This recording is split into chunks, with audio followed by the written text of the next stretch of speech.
transmute lust into reward. When a man sees a beautiful woman, it is natural for him to feel energy in his body, which he usually interprets as sexual desire. Rather than dispersing this energy in mental fantasy, a man should learn to circulate his heightened energy. He should breathe fully, circulating the energy fully throughout his body. He should treat his heightened energy as a gift which could heal and rejuvenate his body, and, through his service, heal the world. Through these means, his desire is converted into fullness of heart, his lust is converted into service. His desire is not converted by denying sexual attraction, but by enjoying it fully, circulating it through his body, without allowing it to stagnate as mental fantasy, and returning it to the world, from his heart. If you are like most men, sexual energy tends to go directly to one of two places. Either your head becomes stimulated and you fantasize about being with a woman who turns you on, or your genitals become stimulated in lustful need. Your head and genitals, however, are just the north and south poles of the whole body. A high-value man circulates the energy of arousal throughout his body, taking particular care not to let it stagnate in swollen fantasies or appendages. The purpose of sexual desire is creation. Reproduction is but the biological aspect of creation. As a man, you probably have much more to give the world than your children.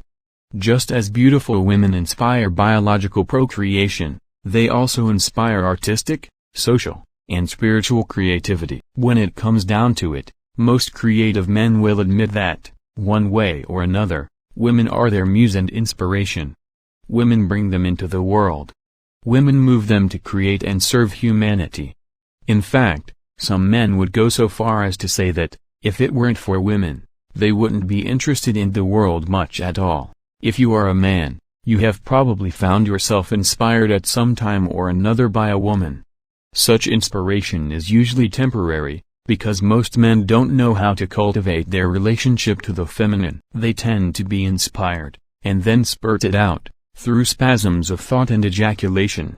Then they seek inspiration again, through more women, or through other feminine sources, such as alcohol, drugs, or nature. But if you learn to discipline your habits of building up and releasing mental and sexual tension, you can continually cultivate and magnify your inspiration.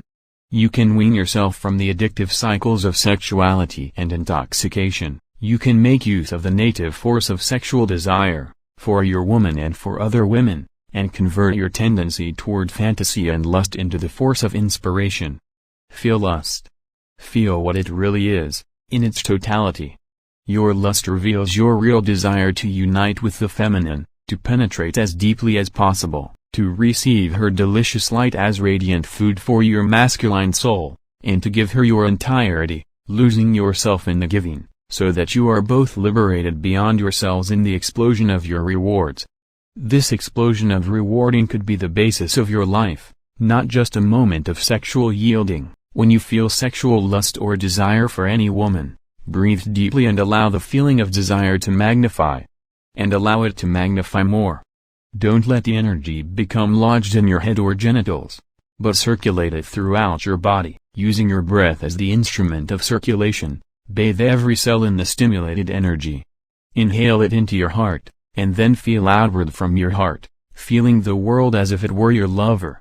With an exhale, move into the world and penetrate it, skillfully and spontaneously, opening it into love. Through these means, allow women's sexiness to help you discover and give your reward, rather than beguile you into cycles of stimulation and depletion.